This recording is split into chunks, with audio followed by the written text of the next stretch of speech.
Sí, se ha observado que el virus continúa afectando. Primero, tenemos que ver el panorama internacional. Se siguen dando cifras récord en países en los cuales pues, se tienen acciones importantes, como lo son Estados Unidos, como lo son países de Europa, como lo son Sudamérica, Brasil, México, países de la región centroamericana. Realmente la tendencia del COVID continúa al alza. Y hay algo bien importante de mencionar, y es precisamente que esta alza ya está observándose y tiene mucha relación con la aparición de nuevas variantes, que son las variantes de preocupación, tiene mucha relación la aparición en nuevos grupos etarios. ¿Eso qué quiere decir? Hay una distribución en todo el territorio, en la distribución en todas las áreas geográficas a nivel mundial que afecta a cualquier grupo etario. Entonces, en ese sentido, hemos observado cómo este incremento de casos tiene mucha relación a esas variantes. ¿Cuál es la situación del país? Tenemos al momento 94.000 casos confirmados, es una cantidad relativamente, podría decirse, pequeña, pero también tenemos una cantidad de letalidades que nos hacen recordar lo grave que puede llegar a ser esta enfermedad, y son 2.918 letalidades. En los últimos meses observamos que había un incremento de la cantidad de casos confirmados, y esa tendencia permaneció cerca de más de un mes, con lo cual nosotros teníamos ese llamado de atención a la población, ese llamado de atención como país de que la cantidad de contagios estaba en incremento. Muy probablemente esto obedece a la aparición de nuevas variantes, las cuales ya hemos mencionado que están. La variante Delta, la variante Alfa, la Gamma, Y, que son dentro de las variantes que están descritas, pero también tiene que ver con la disminución del cumplimiento de los protocolos de bioseguridad. ¿Qué es lo que hemos observado en los últimos días? Alcanzamos por primera vez una tendencia de estabilidad nuevamente. El periodo de tiempo en que se ha mantenido esa estabilidad es muy corto para aseverar que esa estabilidad se va a mantener o que vaya a disminuir. Y es precisamente que llegamos a tener casos, arriba de 303 casos confirmados por día, y para el día 23 estamos observando ya 273. ¿Eso qué quiere decir? Que la tendencia de ascenso comienza no solo a disminuir, sino que tiene estadísticamente altos y bajos, pero se comienza a observar una estabilidad y una disminución. Ahora, debemos cumplir los protocolos, debemos seguir las medidas, debemos acatar la vacunación y sobre todo debemos recordar que el virus sigue en el territorio, y no solo en el territorio, sino que a nivel mundial. Por eso es muy importante el no disminuir las medidas.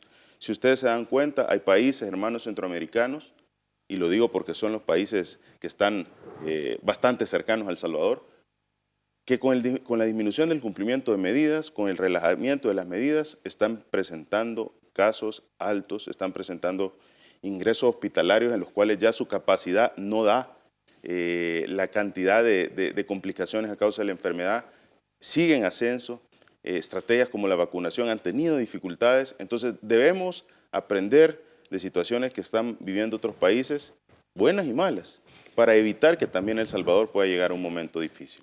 De hecho, Guatemala declaró recientemente estado de calamidad, ministro. Es correcto, y eso es uno de los ejemplos que nosotros tenemos más cercanos, bueno, un país hermano, y no solo hermano centroamericano, sino que lo tenemos a la par, que prácticamente está registrando una cantidad de contagios altos, y esto obedece a muchas causas, obedece a la disminución de las medidas, a la disminución o al relajamiento de todos los protocolos de bioseguridad, una campaña de vacunación que de alguna manera ha tenido sus dificultades, y por supuesto que la población ha ido perdiendo de alguna manera esa importancia que tiene el COVID-19. Ahora, este estado de calamidad que en algún momento Guatemala solicitó, que no estoy seguro si al final fue concedido o no, es la petición a la necesidad de tener un sistema de salud repleto, de tener un sistema de salud que ya no da la capacidad para poder atender a la población. Entonces, en ese momento se toman medidas extremas, se toman medidas que van a limitar la cantidad de contagios, de ingresos hospitalarios, por ende de atenciones. El Salvador no está cerca de eso. El Salvador tiene su capacidad hospitalaria funcionando, tiene hospitales como toda la distribución a nivel nacional, más el Hospital El Salvador, que tiene la capacidad de poder atender a más de 1.000 pacientes, pero definitivamente tampoco podemos descuidar, solo por el hecho de tener capacidad de atención, el cumplimiento de las medidas, y insistimos rotundamente en que toda la población debe seguir cumpliendo las medidas. Ayer mencionaba yo cómo es importante, y esto lo menciono porque a nivel internacional se está observando, cómo es importante cuidar a los salvadoreños o a las personas que están abajo de los 18 años.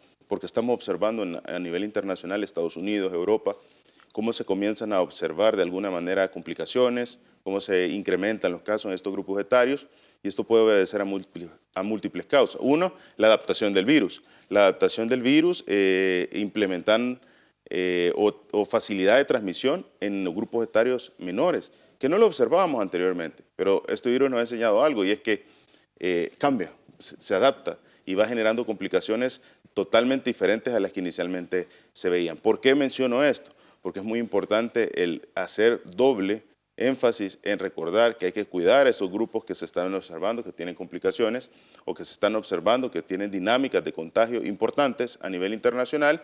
Iniciamos con los grupos vulnerables, pero ahora estamos observando a nivel internacional una situación totalmente diferente. ¿Qué pasa en el país? Definitivamente hemos observado un incremento de infecciones respiratorias agudas en estos grupos abajo de los 18 años.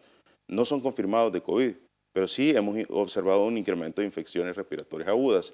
¿Qué debemos hacer? Debemos redoblar los esfuerzos por el cumplimiento. Normalmente en un país las infecciones respiratorias agudas suelen suceder en los grupos etarios menores de 18 años o en los niños. Son los más propensos a tener problemas respiratorios. Pero ante la evidencia internacional, ante lo que está sucediendo en otros países, lo más importante es que El Salvador tome medidas antes de que se incrementen los casos, antes de que tengamos una complicación en este grupo etario tan importante. Estas variantes que usted menciona, ministro, que usted constantemente tiene esta comunicación con la población, ¿tiene una mayor transmisibilidad y es más virulento el virus? Sí, tiene mayor transmisión, y eso es importante. Tenemos tres factores que hacen que una cepa o una variante se haga de preocupación, y estos son aumento de la virulencia, aumento de la transmisión y disminución de la efectividad de las medidas de distanciamiento social, tratamientos médicos o biológicos, en este caso vacunas. ¿Qué es lo que se observa? Se están afectando con estas variantes alfa, gamma y delta la transmisión, o sea, eso quiere decir incremento. Y este incremento puede llegar incluso hasta 67%, como en el caso de la variante delta. Entonces, tiene que tomarse todas las medidas necesarias para de alguna manera hacerle ver a la población que estamos ante la misma pandemia de COVID, pero con un cambio en su estructura genómica que facilita la transmisión y que puede acelerar los procesos de contagio. Los tamizajes que ustedes realizan, ministro, con estas pruebas PCR, con todo este esfuerzo que se está haciendo a nivel de país, contribuyen a recolectar las muestras y saber cuáles son estas cepas que están circulando. Sí, pero debemos comprender que el tamizaje puede ser una medida cualitativa y no tanto cuantitativa. Para tratar de explicarlo, yo puedo saber si alguien tiene o no COVID, pero también puedo saber si el que tiene COVID se debe a una u otra variante, que son dos cosas diferentes. El identificar si una persona tiene COVID lo realizamos con las pruebas de tamizaje, y eso nos dice sí o no, pero solo esos dos valores, solo sí o no. Ahora, hay que hacer una secuenciación de RNA, una secuenciación en la cual esta nos pueda permitir saber si este COVID, que ya sabemos que tiene, es por la variante delta, la alfa o la gamma, o ipsilon o una de las variantes que puedan existir. Que mencionábamos anteriormente era lo que se conocía, la variante de Brasil, la de Sudáfrica, que se cambió el nombre porque evidentemente representaba de alguna manera afectaciones a los países, discriminación a los países que tenían su nombre. Entonces, ¿qué es lo complejo? Que esta secuenciación requiere un proceso bastante complicado de realizar y que lleva un tiempo prolongado. Entonces, si hemos visto lo difícil que es a nivel internacional realizar pruebas de tamizaje que nos da el valor sí o no, imagínense lo que sería realizar las pruebas cuantitativas o las pruebas que ya tienen mayor profundidad y nos dicen cuál es la variante. No se podría realizar. Es más, el ejemplo de El Salvador. El Salvador es uno de los países que tiene más pruebas de tamizaje. Estamos llegando a 1.200.000 pruebas de tamizaje. Es uno de los que tienen más en la región centroamericana. Y solo realizamos 2.400, 2.500 pruebas por lo complejo. No se diga el poder hacer la secuenciación de RNA. No se podría. ¿Pero qué nos sirve?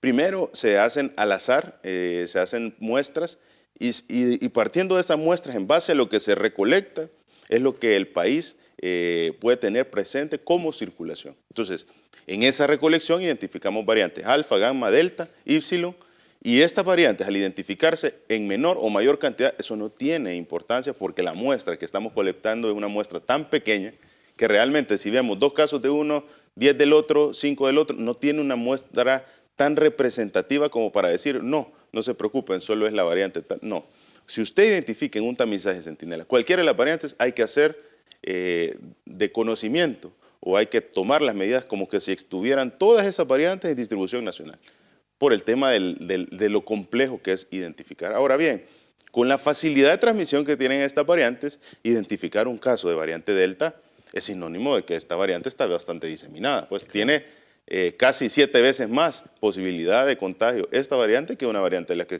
teníamos anteriormente. Entonces, es un tema que se ocupa en el análisis interno, es un tema que se ocupa en el análisis estadístico epidemiológico que nos hace tomar decisiones congruentes con estos hallazgos que se encuentran en el territorio. Y que es importante que la población lo sepa, nuestra audiencia, porque es un trabajo y un esfuerzo que está realizando el Ministerio de Salud para estar detectando estas variantes y lo hacen pues con toda propiedad, poder decir que existen esas variantes. Sí, y quizás también recordarle a la población que a pesar que El Salvador ha tenido una evolución bastante favorable, no quiere decir que el COVID ha desaparecido a nivel internacional.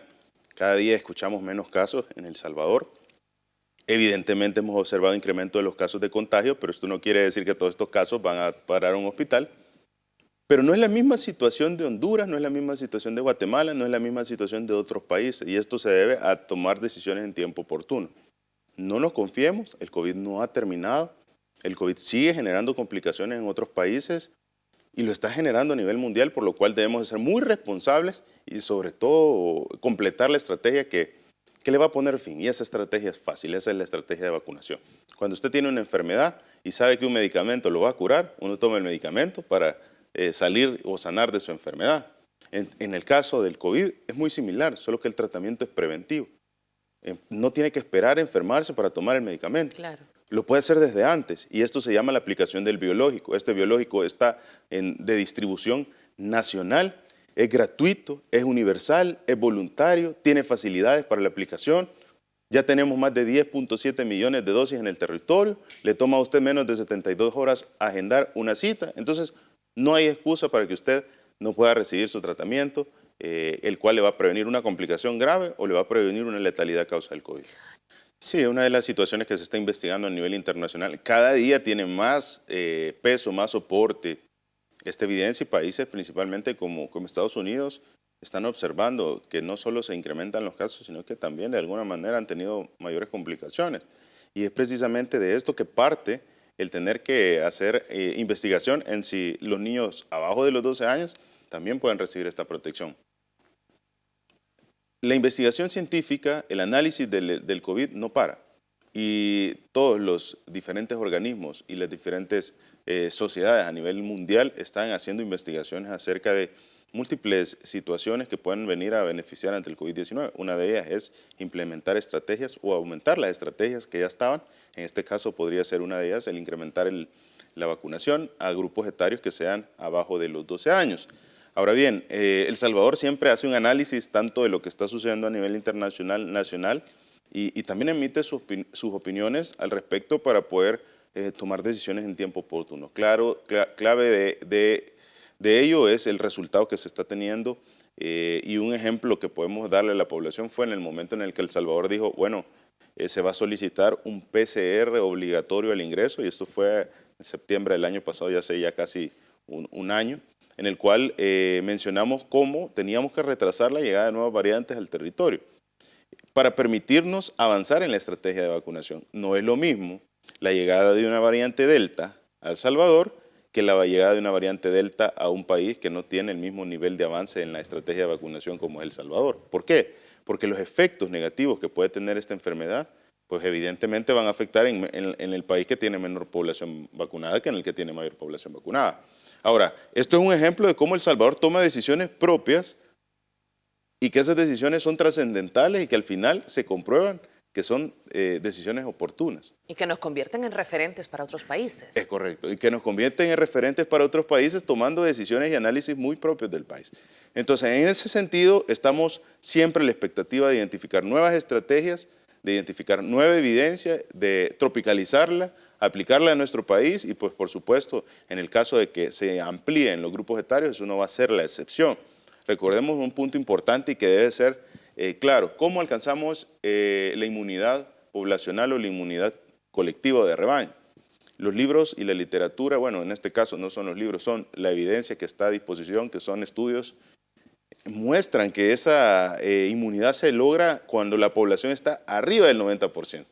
Y bueno, uno dirá, bueno, arriba del 90% de una población hace necesario el tener que implementar todos los grupos etarios. ¿Por qué? Porque definitivamente no se pueden alcanzar más del 90% si no se incluyen grupos etarios abajo de los 18 años. No se puede, porque siempre representa un porcentaje fundamental. Puede ser que países europeos que tienen poblaciones bastante adultas lo puedan alcanzar, pero en general siempre es importante contemplar el grupo de menores de 18 años. Ahora bien, esto unido a que estamos observando evidentemente mayores contagios o gravedad en los pacientes menores de 18 años, hace necesario el hacer investigación sobre si todos estos grupos abajo de los 18 años van a poder recibir la vacuna. De esta manera se puede avanzar en la inmunidad colectiva y de esta manera, pues por supuesto, se limitan los efectos adversos de la pandemia, no solo en la salud de este grupo etario, sino que por supuesto en el conglomerado de afectaciones por país que pueda tener el COVID-19. Porque recordemos, a usted le pueden aplicar una vacuna y el objetivo fundamental de esta vacuna es que usted no tenga complicaciones, que usted no tenga letalidades a causa del COVID. Pero también tiene un efecto doble, y ese efecto doble es que usted contribuye, disminuyendo la posibilidad de contagio, usted contribuye a sacar adelante al país ante el COVID porque disminuye la posibilidad de contagiar a otra persona que tenga o que no haya desarrollado la enfermedad aún. Entonces, son dos vías en las que nos ayuda la vacunación. Una de ellas es protegerlo directamente para que no se enferme, para que no tenga una complicación grave o no tenga una letalidad. Y el segundo es disminuirle la posibilidad de que usted desarrolle el COVID o que tenga un contagio. Y esto evidentemente disminuye la posibilidad de que usted le transmita a 3, 5, 10 personas esta enfermedad que es tan importante y que está generando complicaciones actualmente a nivel mundial. Sí, usualmente está estandarizado abajo de 15, 10 minutos en el que usted recibe la vacuna. Siempre hay un proceso o un protocolo que hace que se observen 30 minutos a los pacientes por recomendaciones internacionales, pero en general no suele ser mayor a 15 minutos. Creo que el planificarlo, el generar un proceso, no solo simplemente decir se va a poner una vacuna, ha hecho que nuestro plan nacional de vacunación sea muy eficiente y sea reconocido a nivel internacional. Pero más allá del proceso y de la planificación, hay que tener en cuenta algo, y es que desde un principio se tuvo apoyo, desde un principio se comprendió que esta pandemia era una situación grave, a pesar cuando países daban comentarios de que probablemente no iba a llegar, que probablemente iba a ser una enfermedad, una gripe o algo que no iba a afectar. El Salvador tuvo bien presente los efectos que esta pandemia podría tener y el presidente, bajo su visión y liderazgo, nos permitió contar al sistema de salud con las herramientas necesarias. Si no hubiéramos tenido las herramientas, si no hubiéramos tenido esa anticipación, si no hubiéramos tenido esa valoración tan importante acerca de la pandemia que se tuvo en El Salvador gracias a la visión del presidente y a la visión de que la salud es primero, probablemente la situación del país fuera diferente. No es lo mismo tomar medidas, realizar acciones de control previo a que cuando ya se tienen casos o cuando ya se tiene una situación bastante complicada. Todo ese tiempo en el cual el virus no llegó al país, pero se estaban trabajando en las áreas hospitalarias, se estaban adecuando para poder manejar enfermedades infectocontagiosas, se estaban surtiendo de insumos, que parecería una cuestión tan insignificante, pero hasta tener una jeringa o adquirir más jeringas, hasta adquirir más descartables, sueros, eso era parte de la planificación. Toda esa anticipación nos permitió salir adelante y ser un país reconocido a nivel internacional. No es tan fácil abordar una pandemia cuando ya se tienen los efectos negativos dentro de un país. El poder crecer, el poder desarrollar, el poder adecuar áreas, el poder abastecerse de insumos, no se puede dar con tanta facilidad en el marco de una pandemia. Sobre todo en las condiciones de país que se encontraba nuestro sistema hospitalario en completo abandono, sin áreas UCI, sin camas, y todos lo sabemos, con falta hasta de jeringas, ministro. Sí, totalmente. Eso es un agregante extra, digámoslo así, o un grado de dificultad mayor. Definitivamente, si El Salvador hubiera tenido un sistema de salud adecuado, un sistema de salud óptimo, probablemente seríamos uno quizás un modelo totalmente a nivel mundial de excelencia en el manejo. Definitivamente somos reconocidos, Así es. pero creo yo que si hubiéramos tenido un sistema de salud mucho mejor, serían menos los efectos negativos que tendría el país. Hablemos de números, ministro. ¿Qué cantidad de vacunas? Yo decía 10 millones, pero si usted nos regala el dato, 30 lotes de vacunas recibidos ya entre, lo más importante, la compra que se ha realizado por parte del gobierno de El Salvador, por parte nuestra, de los salvadoreños, también las donaciones que hemos logrado como país, gracias a ese excelente manejo que se le ha dado a la pandemia. ¿Qué cantidad de vacunas hay en nuestro país? ¿Cuántas personas se han vacunado? Y el megacentro, doctor, que sigue siendo este lugar símbolo para que puedan llegar todos los salvadoreños. Sí, tenemos 10.700.000 dosis, un poco más de 10.700.000 dosis. El último fue el lote número 30. Este lote venía combinado, se venía parte de compra nacional y parte de vía COVAX. Eran cerca de 180.000, un poco más, 183.000 dosis de la compra nacional y 122.000 de la adquisición global o COVAX. Con esto sumamos 30. De estos 30 estamos hablando de cerca de 20, aproximadamente 20 de compra nacional. Y esto es muy importante el hacer el análisis. La mayor cantidad de vacunas que ha venido al territorio ha sido las vacunas que se han hecho bajo la propia adquisición del país. ¿Y eso qué fue? Eso fue la planificación, estar a mediados del año pasado solicitando a las farmacéuticas, tocando las puertas para que tuviera El Salvador la vacuna, a pesar que en ese momento ningún país había podido adquirirla porque no tenían los estudios. Incluso criticaron de que por qué se estaba adelantando El Salvador. 20 lotes, la mayor cantidad, estamos hablando de casi dos de las tres partes han sido vía adquisición nacional, 2 donativos y el resto pues son de la compra global o de COVAX, de lo cual, perdón, en este caso son donativos, y adquisición a través de que El Salvador haber sido uno de los países con mejor manejo en la pandemia. En ese sentido, ya se tienen 10.7 y la aplicación ha continuado en crecimiento, no solo con la llegada de dosis, sino que con la cantidad de dosis aplicadas. Y pasamos de aplicar que 10.000 dosis, 20.000, 30.000, 50.000 dosis, 70.000 dosis y ahora estamos llegando incluso a más de 100.000 dosis aplicadas. 100.000 dosis por día, ministro. Por día, lo cual es un dato impresionante y que yo creo que la mayoría de los salvadoreños no nos tomamos el tiempo de analizarlo, pero 100.000 dosis son a veces más de la cantidad de vacunas que países tienen en su global de vacunas. Y eso es un dato muy importante porque nos muestra no solo la facilidad de tener la vacuna en el territorio, sino que la facilidad de aplicar la vacuna y de permear en cada uno de los municipios, en cada una de las regiones de nuestro país, esta estrategia tan importante que va a prevenir a la población. Son más de 160 puntos de vacunación, todas siguen un solo proceso, el mismo proceso. Son 3 autoservicios, como lo mencionábamos, y el megacentro de vacunación. ¿Y qué trascendencia tiene? El megacentro empezó aplicando 10.000 dosis.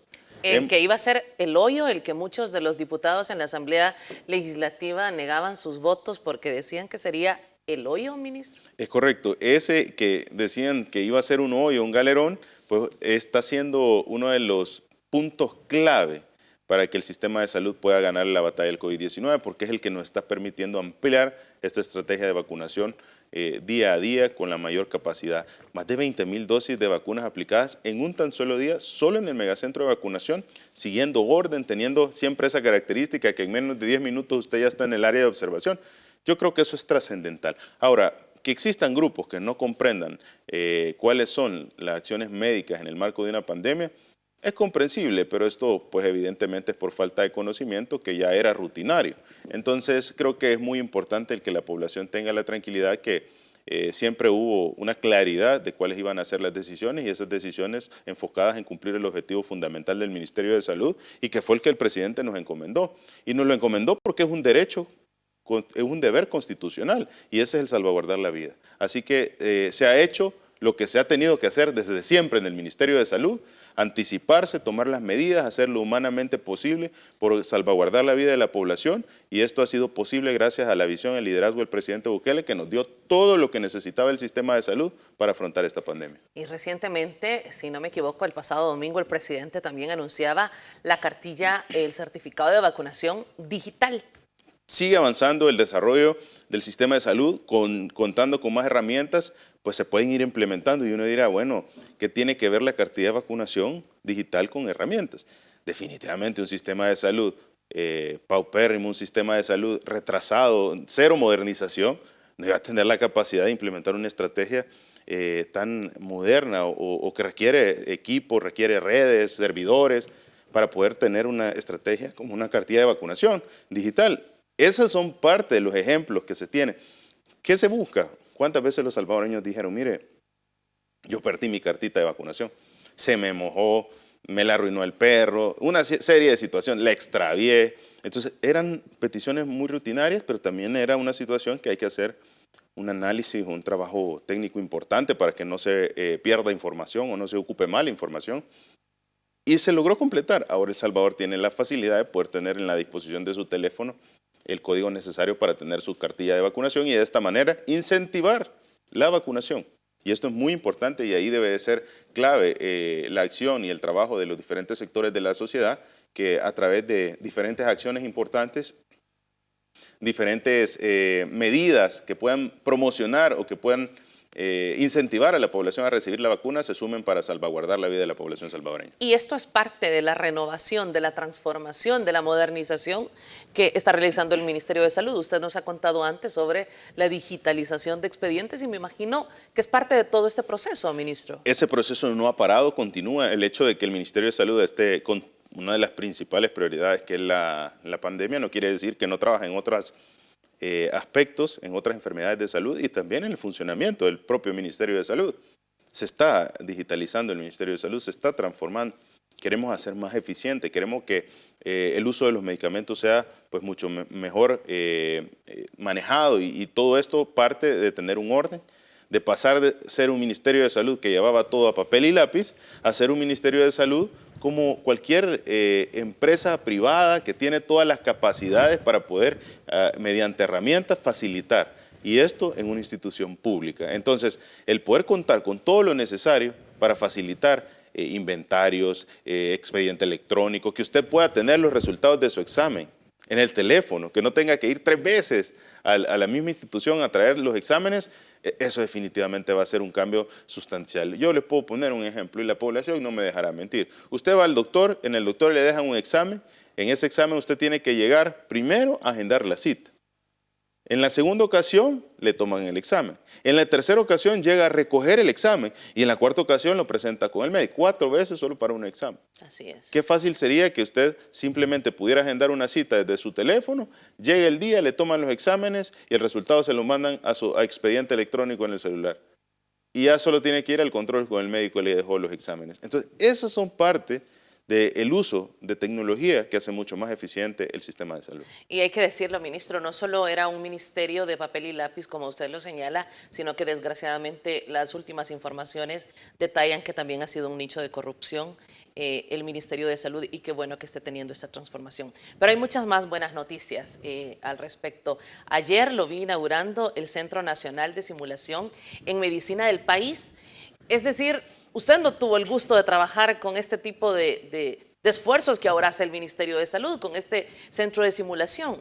Yo hubiera querido tener la posibilidad de tener un centro de simulación, y yo lo platicamos hace un momento. O sea, me daban ganas de llorar del ver la tecnología, del ver todo lo que ahora los médicos tienen para su entrenamiento y que les facilita el aprendizaje, el conocimiento. Este centro de simulación es un centro de simulación de primer mundo, un centro de simulación que ha estado acompañando en su formación a través de la Universidad de Cambridge, lo cual la Universidad de Cambridge incluso ha sido un reconocimiento del centro, del trabajo final del Centro de Simulación Nacional, con lo cual ahí hay diferentes ambientes, podríamos decirlo que son diferentes áreas o cuartos en donde los médicos van a poder realizar entrenamientos específicos en cada una de las áreas. Por ejemplo, una de las áreas que se veía en las imágenes pues, es la área de soporte vital avanzado cardíaco, donde a un paciente que entra en un paro cardiorrespiratorio es necesario hacer una ventilación mecánica, dar maniobras de compresión cardíaca para restablecer el funcionamiento del organismo, del sistema circulatorio y una serie de actividades. También tenemos el área de reanimación o de soporte vital avanzado pediátrico, que es una parte importante con todos los traslados y que debe de hacerse en el momento oportuno. También hay un área en la cual se está dando el soporte para las enfermedades o las complicaciones obstétricas. Es importante tener presente eso para el binomio materno-infantil, ya que es clave en la política Crecer Juntos, que es el acceso equitativo a la salud de toda la población, pero específicamente a ese binomio materno-infantil tan importante. Ahora, ¿qué tiene de trascendental? Este es un ambiente, bueno, son 5 ambientes en todo el centro de simulación en el cual hay cámaras en todo el cuarto, en el cual los médicos van a hacer su entrenamiento y luego estos médicos son evaluados por expertos. Se les pueden ir afinando aquellas situaciones o acciones que no estaban completamente adecuadas y, por supuesto, eso se traduce en profesionales de la salud mucho más óptimos, profesionales de la salud que le van a dar la mejor atención a la población. Y un enorme aporte a pasos agigantados para dar cumplimiento a la ley Nacer con Cariño, ministro. Totalmente. Siempre que existe una ley debe de haber un proceso de entrenamiento. En reiteradas ocasiones me han preguntado, bueno, ¿y va a haber un proceso de formación, de entrenamiento para el personal acerca de la política Crecer Juntos, acerca de la ley Nacer con Cariño? Pues definitivamente estamos viendo, y no solo estamos viendo que son estrategias para la formación del recurso o del talento humano en el sector médico, sino que son estrategias de primer mundo. Me atrevería a decir que esto es uno de los centros de simulación nacional en medicina más avanzados en la región de América Latina y que le permite a El Salvador pues, posicionarse y tener cambios en su sistema de salud sustancial que nunca antes soñamos poder llegar a tener. Con estas estrategias, con estas herramientas, pues se está fortaleciendo, se está capacitando y sabemos que esta política Crecer Juntos va a tener el éxito que debe de ser y es precisamente el salvaguardar por la vida de ese binomio materno-infantil. Bueno, y no solo el binomio, toda la familia, el padre, la madre, el recién nacido, incluso previo a la concepción, con lo cual usted de entrada le está dando a todos los salvadoreños las mismas posibilidades por ser salvadoreños de bien, por ser salvadoreños que vayan a desarrollar y salir adelante en nuestro país. Ministro, es destacable el apoyo de la Universidad de Cambridge, como usted lo mencionaba, pero verlo tan emocionado de hablar un sueño cumplido para los estudiantes de medicina, para los médicos que se continúan con este entrenamiento, me lleva a preguntarme, ¿por qué no se hizo en el pasado? Requería de un inmenso presupuesto, no se tenía con claridad la importancia que requería o era solo una falta de voluntad. A veces es bien interesante y esa pregunta es muy atinada. No solo se trata de dinero, a veces se trata de conocimiento. Yo quiero felicitar a la doctora Xochitl Sandoval, que ha sido la que ha estado impulsando esta estrategia, pero esto es como un ejemplo de varias estrategias que se están implementando en el sistema de salud y que parten del conocimiento científico. Bueno, ejemplo de ello es el conocimiento científico de la primera dama Gabriela de Bukele, que está implementando y apoyando la política Crecer Juntos. Entonces, no todo significa presupuestos altos, no todo significa dinero, sino que significa primero el tener el conocimiento para poder implementar estrategias que van a ser trascendentales. Este centro de simulación no es un centro de simulación que por situación financiera no hubiera podido realizarse anteriormente. Es un centro de simulación en medicina nacional que no se realizó porque nunca se le dio la importancia, porque probablemente ni había conocimiento de que eso fuera una herramienta que fuera trascendental en la formación de un médico, o porque simplemente no se le dio la importancia. Esas son las diferencias que el sistema de salud hoy está teniendo, que está optando a la recomendación de los especialistas que conocen a profundidad de los temas, y este conocimiento es en base a evidencia científica, y de esta manera se desarrolla el sistema de salud y hay mayor atención para la población. Qué bueno, sin duda son buenas noticias. Ministro, tengo un minuto antes de terminar la entrevista, pero no quiero dejar de mencionar el Centro Recolector de Leche Humana recientemente inaugurado. Se está superando la meta, normalmente se aperturaban 2, estamos aperturando 3 centros recolectores de leche, una estrategia importantísima, ya con esto son 55 los centros recolectores en el territorio, tenemos 3 bancos de leche en el oriente, en el occidente y en la zona metropolitana, con lo cual pues ese vínculo, ese lazo tan importante y tan fuerte que tiene la lactancia materna se sigue promoviendo en El Salvador. Creo que esto es una muestra de que el Ministerio de Salud no para, pero no para porque tiene las herramientas, no para porque tiene el apoyo de diferentes instituciones, de diferentes sectores. Bueno, en la política de Crecer Juntos es toda una iniciativa del despacho de la primera dama que nos permite seguir avanzando y definitivamente es muy alegre el tomar acciones en las estrategias de salud pública cuando se tiene el complemento de diferentes personalidades con conocimiento científico que nos incentivan a seguir mejorando el sistema de salud. Gracias, ministro, por haber conversado con nosotros. Nos alegra ver esta transformación que es un beneficio directo para los salvadoreños, para salvadoreños que tuvieron que enfrentar generación tras generación sistemas de salud paupérrimos, y ver esta transformación, lo veo emocionado a usted como parte del personal médico, pero también nosotros creo que todos debemos de emocionarnos porque representa mejores condiciones de salud para los salvadoreños. Ojalá que continúe esta transformación y que seamos siendo beneficiados. Totalmente, lo hacemos por los salvadoreños que no tuvieron la oportunidad, por los salvadoreños actuales, y lo vamos a hacer por los salvadoreños del futuro. Así que el Ministerio de Salud, a través de todo el apoyo del presidente Bukele, va a seguir trabajando y salvaguardando la vida de la población.